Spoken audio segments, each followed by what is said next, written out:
সাহিত্য সাংস্কৃতিক পরিষদের এই ক্ষুদ্র আয়োজনে আগত যিনি আমাদের সাথে রয়েছে, প্রথমে আমাদের সপ্তিকা চক্রবর্তী, তিনি কবি এবং গায়িকা এবং আমাদের সংগঠনের একজন। আছেন আমাদের আরেকজন শিল্পী, তিনিও অনেক গুণগুণান্বিত, বিপ্লবী অনেক গানের তার বাংলার আনাচে কানাচে ছোঁয়া রয়েছে। আমাদের বিপ্লব আছেন কবি সাহিত্যিক, আমাদের দেশে বিদেশে অনেক পরিচিত লিডার সিদ্দিকী, সাংবাদিক জগতের আরেকজন, যে ইতিমধ্যে কবি, রাজনৈতিক কর্মী এবং প্রগতিশীল চিন্তা চেতনার মনন জগতের লোক, আমাদের দৈনিক স্বদেশ বিদ্যার্থী ত্রিপুরার হুমায়ুন মুজিব। আরেকজন যিনি আমাদের মাঝে কবি নিত্যানন্দ বিশ্বাস, তিনি মাটির মানুষের জন্য কবিতা লেখেন। আরেকজন আছেন আমাদের মরিয়ম বেগম, তিনি ইতিমধ্যে কবিতা পড়েছেন। আছেন আমাদের ইকবাল হোসেন, তিনি ভারত বাংলাদেশ সাহিত্য সাংস্কৃতিক পরিষদের বাংলাদেশ চ্যাপ্টারের মহাসচিব, আমি সেটা সভাপতি ছিলাম। আছেন আমাদের আজকের যে সুন্দরবন সাহিত্য সাংস্কৃতিক পরিষদের, তিনি, যদিও এটা আমার বলতে একটু কষ্ট পাচ্ছি, তারপরেও বলতে হয়, আমাদের আজগর হোসেন এবং সদর বিদ্যার মহসল সম্পাদক। আছেন আমাদের সকলে অত্যন্ত মিষ্টি হাসি, মিষ্টি মুখের মিষ্টি হাসি, আমাদের কবি সাংবাদিক রলি আক্তার। আছেন আরেকজন আমাদের রাজনৈতিক সহকর্মী এবং সাংবাদিক এবং অঙ্গীকার ফাউন্ডেশনের প্রতিষ্ঠাতা, এবং যে নামটি বাংলার জাগরণের সাথে রাজিয়া সুলতানা আছে আমাদের সাথে। আছেন আমাদের যে উনি আসলে উনি একজন অনেক মানুষের চেহারাই বলে দেয় অনেক সময়, একটা তো তার ভিতরে কোনো প্রতারণার ভাব নাই, ছলনার ভাব নাই, মনুষ্যত্বের গুণাবলী নিয়ে যে বিকশিত মানুষ কবি কাজী আলিম ভাই, এবং তিনি ইতিমধ্যে পরিচয় দিয়েছে অ্যাম্বিশন পূর্বাচল সিটি, তিনি সিইও হিসেবে কাজ করেছেন এবং পশ্চিমাঞ্চলের লোক।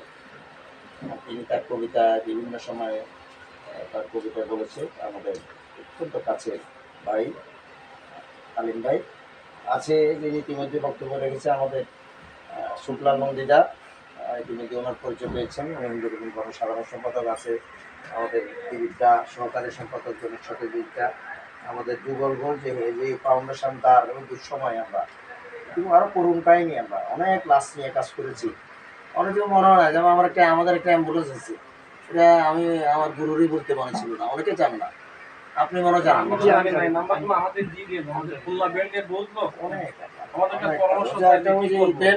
দেখার পরে মনে হচ্ছে একটা হিন্দু মেয়ের নাম্বারটা দিলে আমি রোডে ও ডাকতেছে, ও বিয়ের আসরে ওই যে ইয়াতে শাকারি বাজার, আমি দৌড়ায় আসি, তখন যাত্রী হিসেবে আসি, তাকে ওই যে ওখানে তখন এখানে অনেক ঘটনা আছে। তারা আছে আমাদের আর এক আমার সাংবাদিক বিশেষ প্রতিনিধি শাহবুলক ভাই সহ ও হামিদ ভাই, সকল উপস্থিতি, এবং আজকের যে ম্যান অফ দ্য মোমেন্ট এবং আমাদের প্রিয় কনক ভাই, কোথায় গুরু গুরু দিয়ে আসতে পারে, যার বক্তব্য এবং সেও অনেক প্রিয় মানুষের একজন। উনিও কনক ভাই আমাদের কবি সংসদ বাংলাদেশের প্রতিষ্ঠাতা মহাসচিব, এবং তিনি প্রান্তিক অঞ্চলের কবিদেরকে নিয়ে এবং নবাগত লেখকদেরকে নিয়ে উৎসাহিত করে যে কবির মাঝে আসে, বিভিন্নভাবে সম্মানিত করে আমাদের বন্ধু কবি তৈজুল ইসলাম কনক সহ উপস্থিত সকলকে আমি শুভ সন্ধ্যা এবং সংগ্রামী শুভেচ্ছা এবং অভিনন্দন। আসলে শিহাব ভাই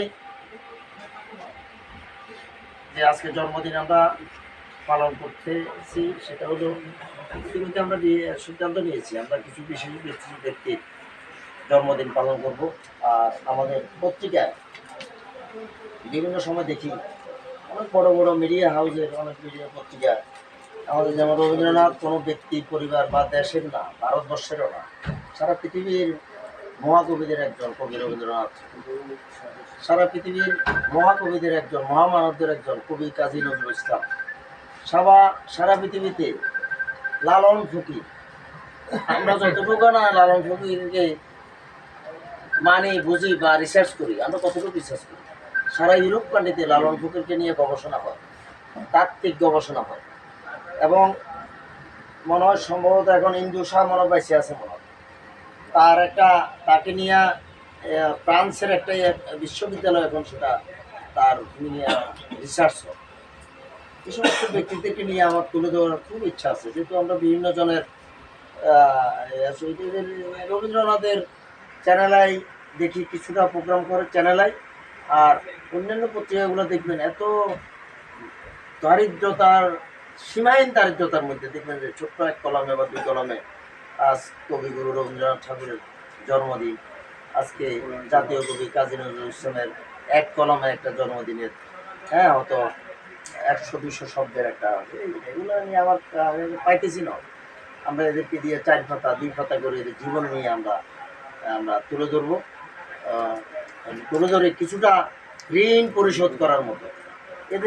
এদেরকে পালন করি না পারি এটা কোনো বিষয় না, এখন কিন্তু এদের ঋণ, এরা যে পুরো মানব জাতির জন্য, মানব কল্যাণে, জীব জগতের, সারা পৃথিবীর মানুষের জন্য কাজ করেছে, সেজন্য কিছু দায়বদ্ধতাদের কাজ করার আমরা চিন্তা আছে।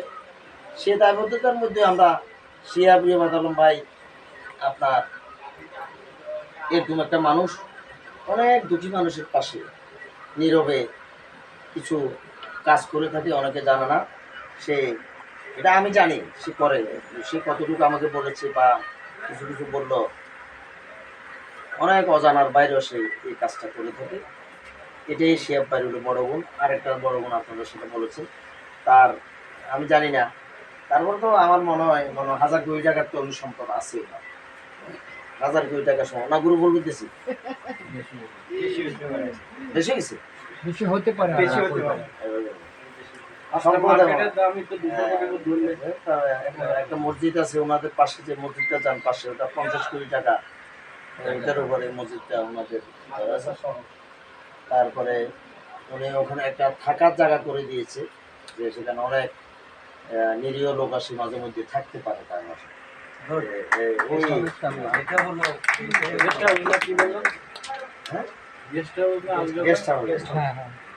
তারপর তিনি অনেক নিরীহ মানুষের কাছে আমার সাথে পরিচয় হওয়ার সাথে সাথে যখন দেখলাম যে আমি অনেক কিছু জানি, আমাদের কাছে তো অনেক লোক আসে, সবচেয়ে বেশি ভালো লাগে কখন, যখন দেখা গেল যে এই লোকটাকে যদি আমি আজকে দুপুরবেলায় কলা রুটি না খাওয়াই, ইকবাল ভাই না খাওয়াইলে অসুবিধা নাই, ইকবালের পকেটে টাকা ছিল, কিন্তু ইকবাল ভাই আমি না খাওয়াইলে সমস্যা নেই, উনি খাইতে পারতো।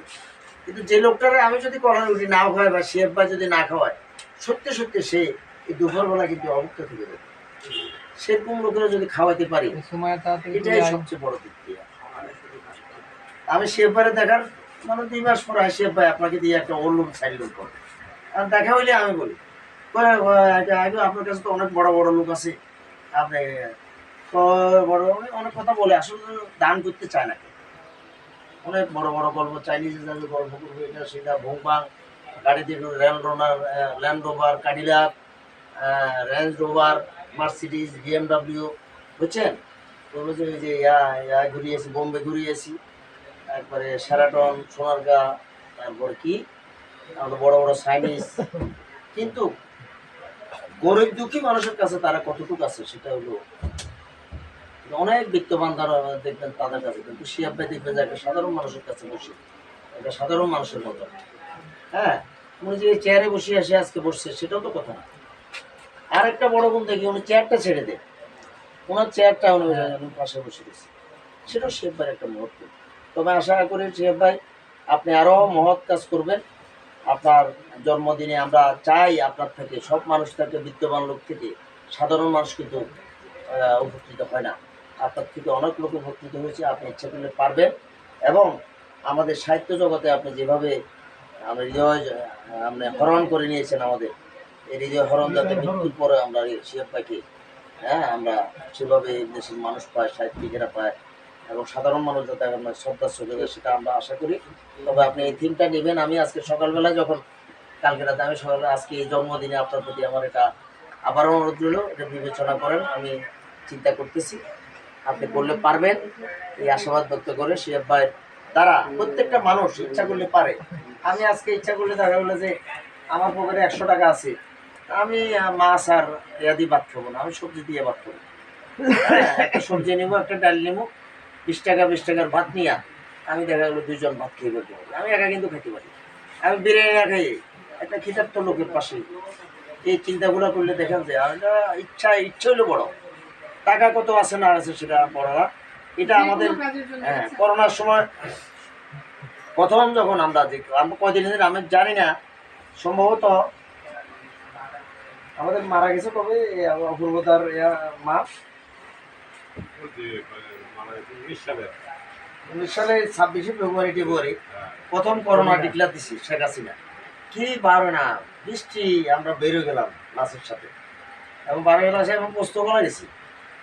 এই পোস্তগোলা যে কতবার গেছি এটা হিসাব করা যাবে না। এটা হলো মনের সৎসাহস ছিল বিদায় এটা সম্ভব হয়েছে। তবে বলেছে আমি কিন্তু করোনায় আক্রান্ত হয়েছিলাম একবারে।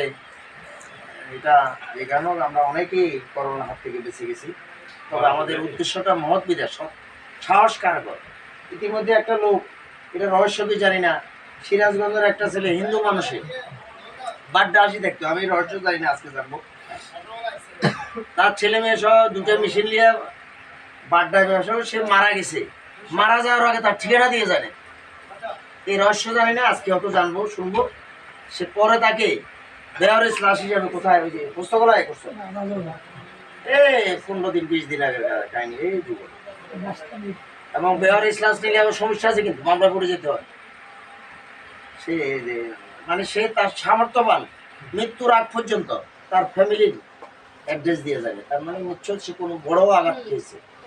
কখন কে যে কোন অসহায় পড়ে যায়, অসহায় হয়ে যায় বলা যায় না। তো আমরা মানব সমাজে যেটা আল্লাহ বলেন, ভগবান বলেন, ঈশ্বর বলেন, সকল ধর্মের লোক, সকল ধর্মের মূল বাণী হলো মানব সেবা, সৎ পথে থাকা, ন্যায় পথে থাকা, মানুষের কল্যাণে কাজ করা। সে জিনিসটা যদি আমরা চলি, আবার ওই নন্দিদাসের শিক্ষক হিসাবে আমার 80 দশকে স্পষ্ট মনে আছে, আমরা রাজনীতি যখন হাতে করে দিয়েছি, তখন আমরা রাজনীতি ক্লাস, এটা আমাদের মহাগুরুরা আমাদের ট্রেনিং দিত।